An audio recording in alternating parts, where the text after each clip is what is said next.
Que a graça do Senhor Jesus e o amor de Deus o Pai e a comunhão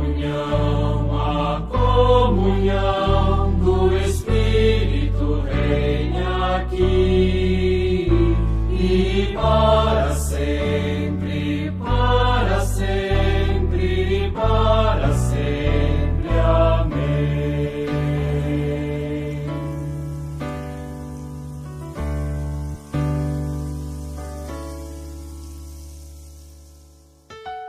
Que a graça do Senhor Jesus e o amor de Deus o Pai e a comunhão do Espírito reina aqui e para sempre, para sempre, para sempre. Amém.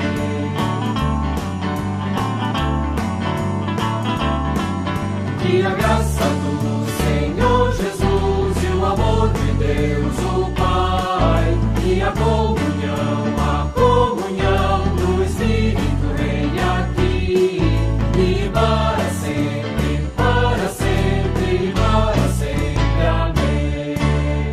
Que a graça e a paz de Deus esteja com todos nós. Amém. Sou o pastor Kurt Rick, atuo voluntariamente na Oficina do Pão, a entidade da Comunidade Evangélica de Porto Alegre. Também fui pastor já aqui na Paróquia da Paz e eu desejo a todos que a palavra que vem ao nosso encontro possa fortalecer a fé de todos. Amém. Chegou a hora de Jesus chamar seus discípulos. Nos capítulos anteriores, do capítulo 9, que nós iremos ler e ter como base para a mensagem de hoje, Jesus mostra por que motivo veio a estar entre nós. O Messias se apresenta, realiza vários feitos, vários movimentos transcendentes, coisas que humanamente não conseguimos explicar. Os próprios discípulos tiveram dificuldades de compreender o que o Mestre queria ensinar.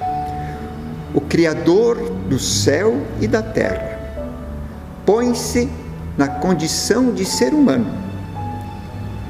Não há maior exemplo de compaixão do que Deus se tornar gente na pessoa de Jesus Cristo. Este feito recebe o nome de encarnação. Jesus foi um estrategista. Ele sabia muito bem o que queria, para o que veio a estar na terra. Leio do Evangelho de Mateus, capítulo 9, versículos 35 até capítulo 10, versículo 4, que diz assim: Jesus andava visitando todas as cidades e povoados. Ele ensinava nas sinagogas, anunciava a boa notícia sobre o reino e curava todo tipo de enfermidades e doenças graves das pessoas. Quando Jesus viu a multidão, ficou com muita pena daquela gente, porque eles estavam aflitos e abandonados como ovelhas sem pastor. Então disse aos discípulos: a colheita é grande, mas os trabalhadores são poucos.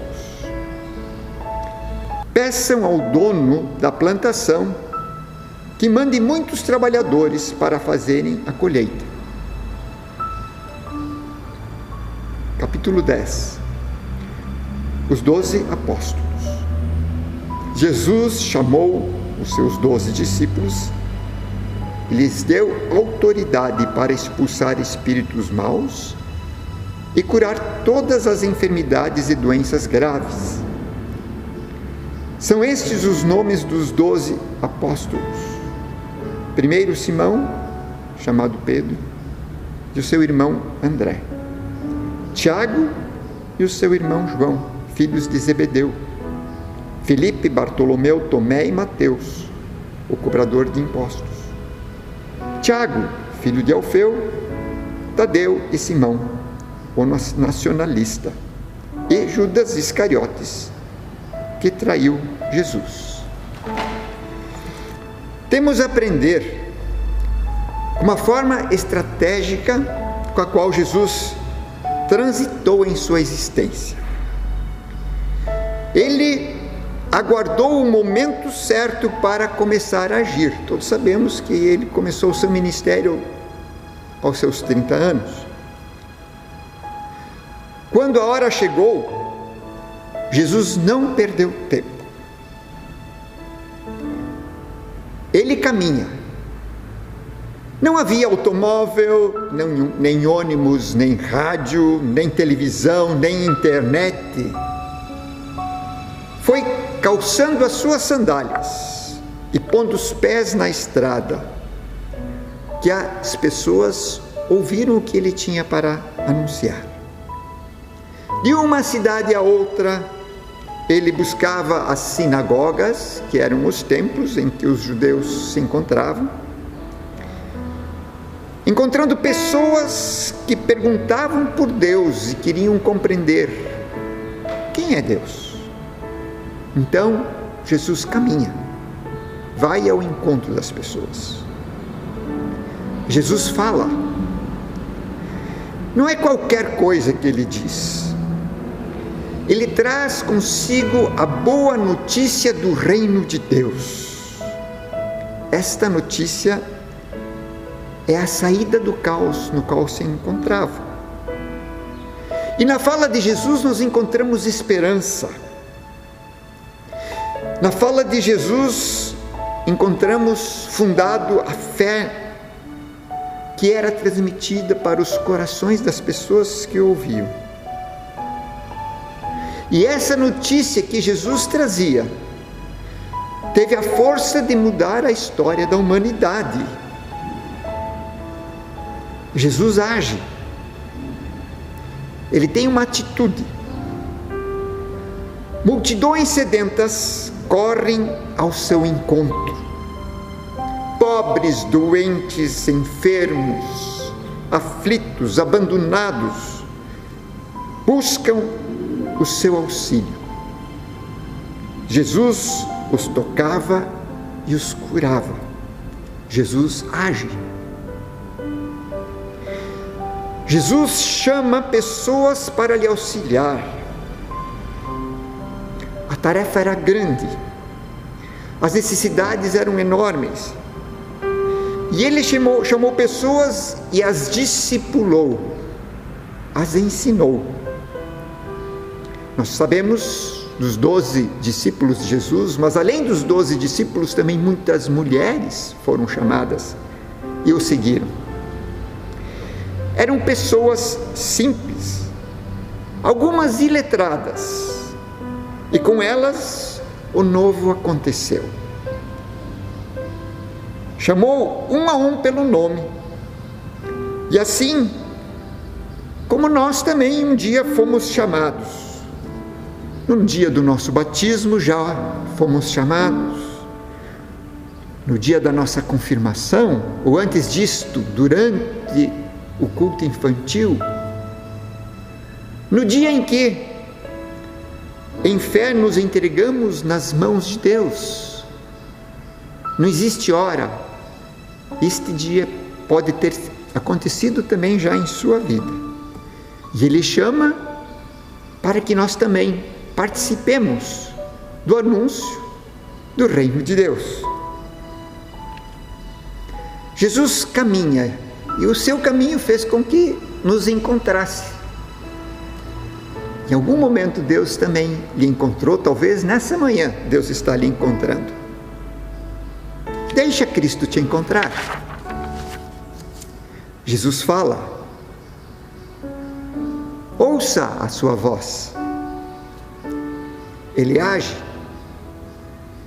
As nossas feridas Ele quer sarar, tal qual fez lá enquanto estava conosco, enquanto estava entre os seus discípulos. Ele chama pessoas para lhe auxiliarem. temos a honra de também ter sido chamados ao discipulado. Todo esse movimento de Jesus tem uma marca, e a marca é a compaixão. No versículo 36, vemos: ao ver as multidões, Jesus se compadeceu delas, porque estavam aflitas e exaustas. Palavras nos provocam. Li de Karl Barth uma frase que diz assim: existe um ateísmo no ser humano, mas não existe um a-humanismo da parte de Deus. Sabemos que tem muitas pessoas que têm dificuldade de crer que Jesus é o Messias, assim como aconteceu enquanto ele estava entre os seus. Há muitas pessoas hoje que não conseguem crer que Jesus é Deus feito gente. Por isso também há um ateísmo em torno da pessoa de Jesus. Mas não existe um a-humanismo da parte de Deus. Tudo que Jesus fez foi para ir ao encontro das pessoas aflitas e necessitadas. Portanto, ele veio para chegar também ao nosso encontro. O amor de Deus vai ao encontro das multidões que estão aflitas e exaustas. Pura compaixão. Compaixão que é impulso de ternura e misericórdia, que põe os pés lá onde há sofrimento. Puro amor incondicional. No exercício desse amor, ao reconhecer-se como instrumento que tem o poder de aliviar a dor do próximo, experimenta-se a cura da comunidade e dos indivíduos, reluzindo o Evangelho do Reino em palavras e ações, onde afirmamos: creio que Jesus Cristo, verdadeiro Filho de Deus, tornou-se meu Senhor. Quando Jesus se torna nosso Senhor, também a realidade que nos cerca é alterada. Nós começamos a fugir do caos e encontramos a ordem. Pense na sua comunidade. Quantas pessoas passam nesse momento por dificuldades?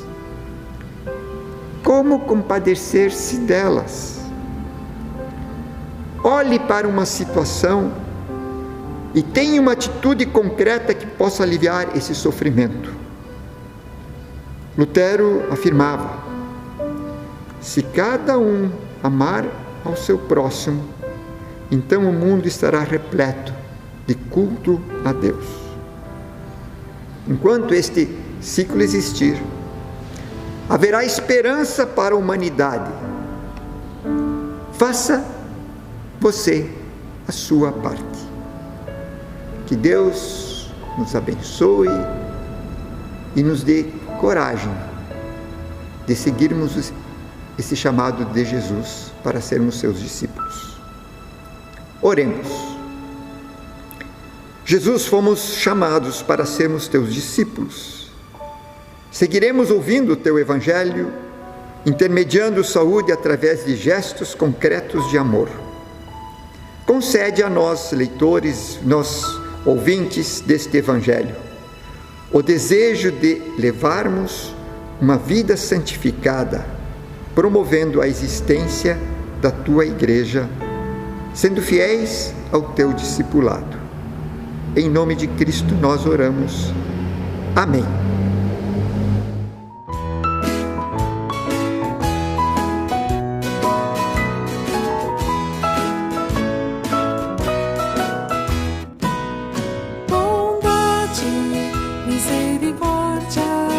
Certamente me seguirão.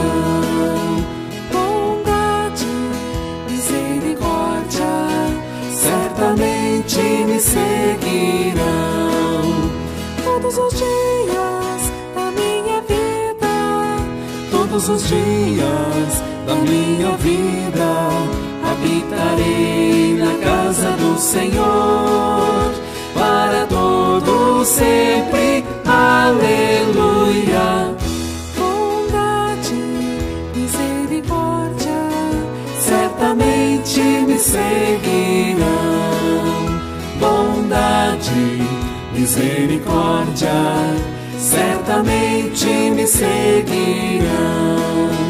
Todos os dias da minha vida, Todos os dias da minha vida habitarei na casa do Senhor para todo sempre. Aleluia. Bondade, misericórdia, certamente me seguirão. Bondade, misericórdia, certamente me seguirão.